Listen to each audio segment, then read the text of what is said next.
Exploring Sexuality and Disability, a guide for human service professionals. This book was written in 2024, and it talks about the experiences of being LGBTQ+ and disabled. This chapter, Trans Enough, Queer Enough, and Disabled Enough, is talking about medical gatekeeping against disabled and trans people, specifically both. It gives a summary of the issue, guidelines to professionals in healthcare settings, and a case study. In the US, disability is primarily viewed as a medical problem, with pity, or oftentimes both at once. Medical research continues to make these views normal in society. Quote, through static definitions of disabilities, the medical model depersonalizes disabled people's experiences and overlooks their complex individual lived realities, including their resilience and strengths, end quotes. That's from the Gatekeeping of Disabled Identities chapter. Disabilities are most often treated as purely negative things, despite people having real lives in society.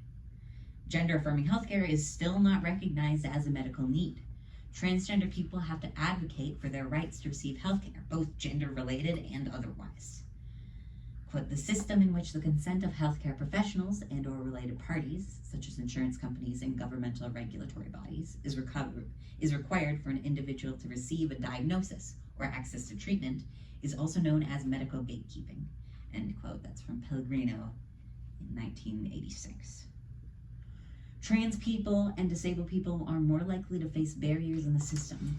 And when somebody is trans and disabled, they are way more likely to have issues with accessing healthcare. Doctors are most often cis people who are able-bodied. This creates a big problem with health access to both disabled and trans people. Overall, the professionals in power assume the role of gatekeeper to grant or withhold gender-affirming care services if distress is either too intense or too minimal for the individual to be assessed as appropriate for treatment, end quote. Doctors can decide a person doesn't have enough issues to deserve treatment, or decide that a person has too many issues to be eligible for care.